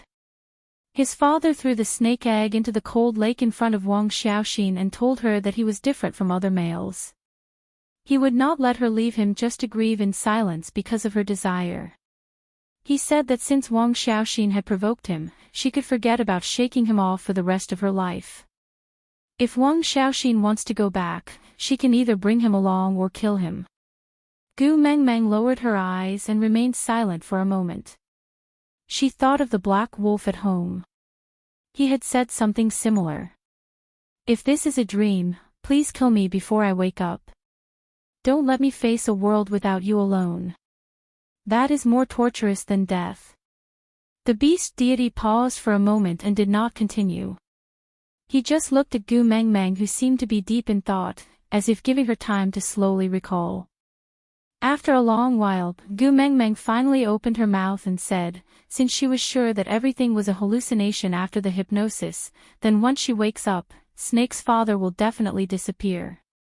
No one can bring a person from a hallucination into reality. If Wang Xiaoxin is a rational person, she will definitely think of this. Bring him away, impossible. Kill, reluctant. So she decided to stay behind. The beast deity chuckled and shook his head. No, she decided to kill him. Gu Mengmeng was stunned. She looked up at the beast deity and asked, "You clearly said that she stayed behind for Snake's father." The beast deity gave Gu Mengmeng a reassuring smile before continuing. She personally plucked off the scales protecting Snake's father's heart, then used her sharp claws to pierce through his chest. Snake's father's blood splattered all over Wang Xiaoxin's face. Wang Xiaoxin stared at the bloody hole in his chest and her own bloodied hand. On the other hand, Snake's father smiled and hugged her in his arms, kissing her tears and saying to her, "This is good too, at least, until death, I did not lose you." Gu Mengmeng widened her eyes, unable to say a word. Having inherited Snake's memories, she knew very well how stubborn the males in the beast world were towards love.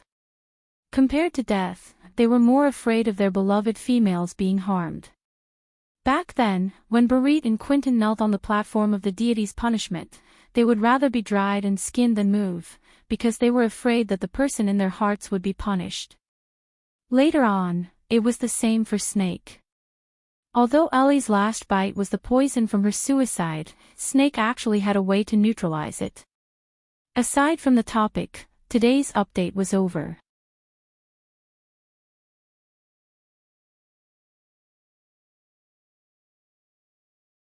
Even if the end result of her memories was this kind of torture, she still wanted to remember Wales and wasn't willing to erase him from her heart. So, he stayed and tortured himself to take revenge for Wales. Gu Mengmeng froze, and when she looked up, her face was already covered in tears. She asked the beast deity in a choked voice, "So, Snake came to see me just now because he was afraid that I would torture myself like Wang Xiaoxin?" It was not a question, but a statement.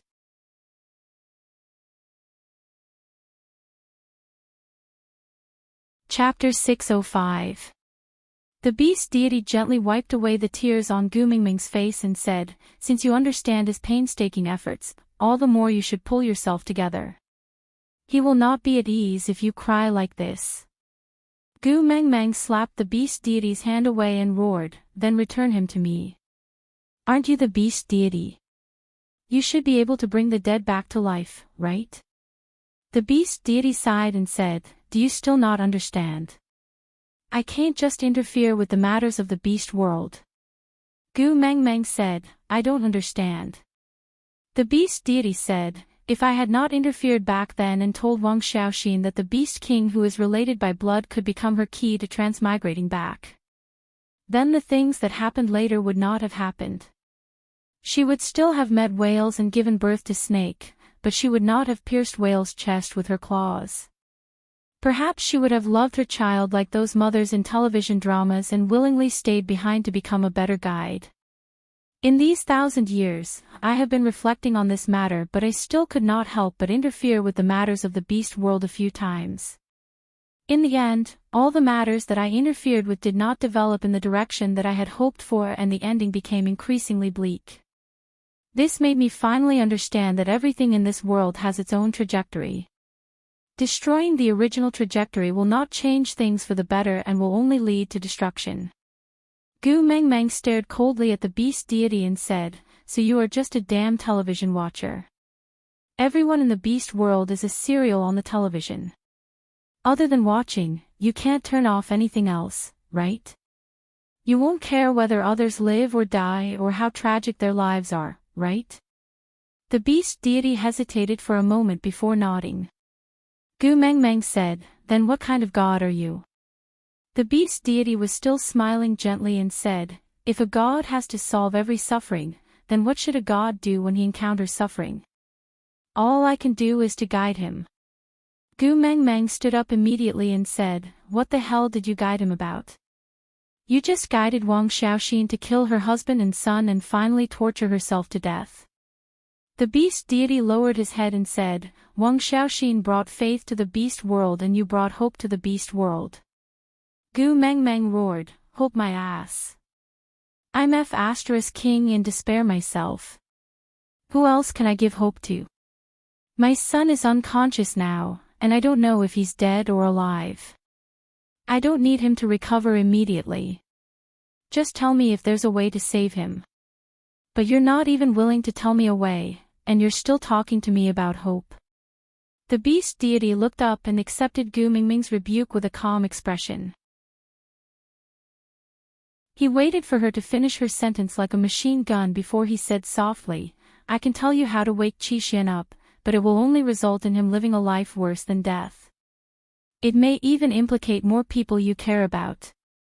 For example, Elvis, Leah, and the other 3 little wolves. Do you still want an answer that will make everyone suffer?" Stunned, Gu Mengmeng bit her lower lip tightly. If he had said that he would make her pay a terrible price in exchange for Qishuan's awakening, she would have agreed without hesitation. But why did it have to be Elvis, Leah, Hedda, and his brothers, and even Qi Xian himself who suffered a fate worse than death? The beast deity was still smiling kindly. "Don't worry, trust me. I will not let my grandson die like this. You will find a way to save Qi Xian even if I don't tell you." Aside.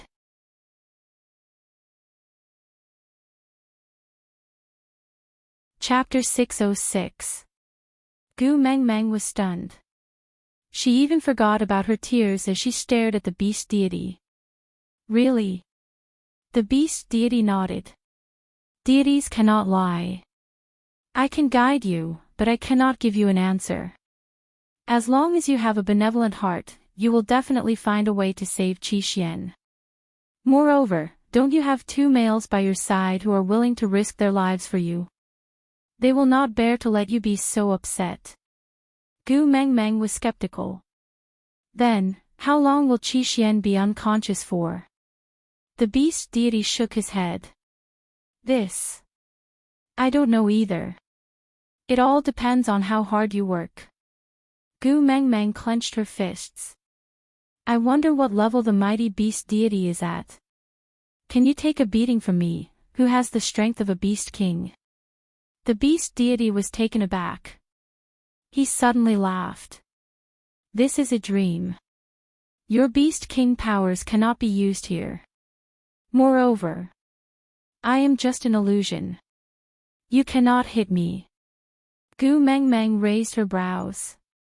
She swung her fist at the beast deity in disbelief. Indeed, it was as if she was waving her fist in the air. There was no resistance at all. But a wave of dizziness soon followed. Gu Mengmeng felt herself falling downwards. The beast deity's calm and amiable voice rang out above her head. Don't worry, don't be afraid. Your father beast is with you.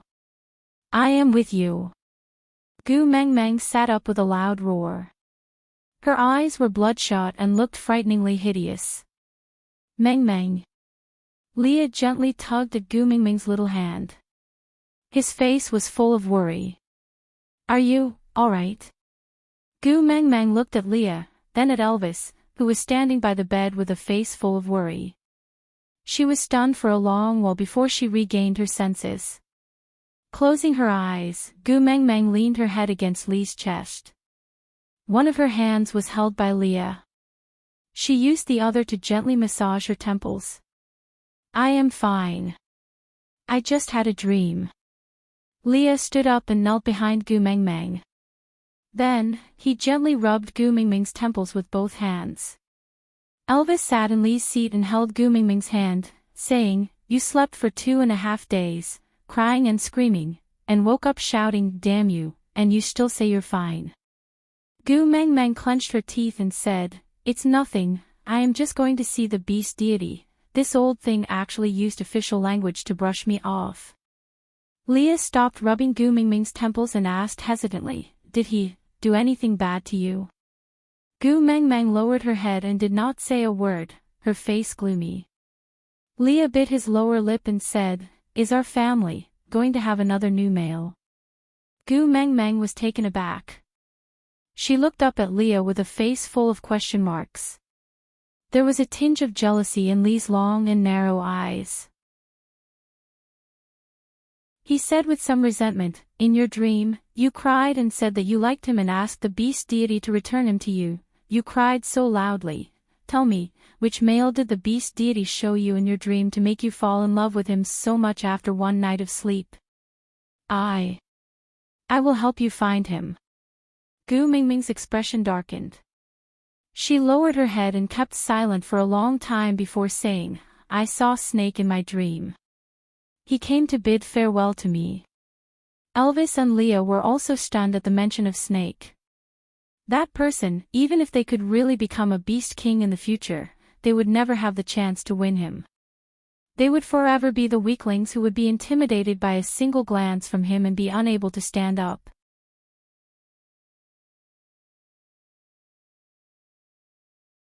Chapter 607. Gu Mengmeng repeated what happened in her dream to Elvis and Leah and came to a conclusion, Wait. Elvis and Leah worshipped the beast deity blindly. They said that since the beast deity said that he would guide her, then they should just wait for him to guide them. Gu Mengmeng was frustrated but she could not think of a better solution other than waiting. Rubbing her temples, Gu Mengmeng asked, Did anything happen during the 2 days I was asleep? Leah and Elvis exchanged glances before Elvis said, 3 wolf pups came to see you but I chased them away. Gu Mengmeng looked up at Elvis. Elvis cleared his throat and said, I think you didn't want them to worry for nothing, so I just said that you were frightened in the Snake King Valley and it was too tiring for you to rush back, so you slept for a while longer and asked them not to disturb your sleep. Gu Mengmeng thought about it and felt that Elvis's way of handling things was right, so she nodded and did not pursue the matter. Leah continued, During the time we were in the Snake King Valley, the people from the Snow Fox tribe were not very well behaved. Gu Mengmeng looked at Leah and asked, Why? Want to overthrow me and welcome Cole back? Leah was taken aback and did not understand why Gu Mengmeng would think that way. He just shook his head and said, No, they felt that the people from St. Nazaire must have some esoterica that you left behind, so they forced Oakley to hand it over. Oakley took advantage of the situation and used this esoterica to threaten the few stubborn old foxes from the Snow Fox tribe. With Oriton and Barit's protection, nothing big happened, but there were many conflicts between the two tribes. The males were fine, but the females from the Snow Fox tribe and the females from St. Nazaire, the smell of gunpowder was a little too strong. I heard that there were already a few fights and there were casualties on both sides. Gu Meng Meng rubbed her temples and felt helpless. She originally thought that they were going to act fighting the Qing and restoring the Ming, but in the end, they were going to act, why do women make things difficult for women? Gu Meng Meng knew that although Leah was the witch doctor of the tribe, she had been gone for a month, and if she did not show up for all the trivial matters that had accumulated, Leah would have to spend 10 or even 20 times more effort to settle them. Sighing, Gu Meng Meng invited the few tribe elders into the meeting room. Gu Meng Meng sat on the main seat while Elvis and Leah stood on both sides. Barit and Oriton stood below Elvis, not saying a word. They just stood there quietly. Ian's injuries were slightly lighter than Elvis's and Lee's, so he was more or less recovered now. However, his face still looked sickly and listless, but he exuded a cold aura which made others not dare to belittle him. Standing not far below Leah, he looked down at the few Snow Fox elders standing opposite Gu Meng Meng, who were clearly feeling uneasy. Gu Meng Meng chuckled. "Elders, you have worked hard during the 1 month that I was not around." The old men exchanged glances before one of them took a step forward and said, "It is our duty to share the burden of the great emissary." "I don't dare to say that it was tough." Gu Meng Meng chuckled. Ever since she had a nap, why was it so annoying for people to talk official language to her? You're tuning into the Dreamy Chapters YouTube channel. We're so grateful for your support, and don't forget to subscribe to join us on this incredible journey through captivating stories. Your generosity through donations truly makes a world of difference, as it's the primary source of revenue that allows me to expand and enhance this channel for you. Thank you from the bottom of my heart for being a part of this adventure.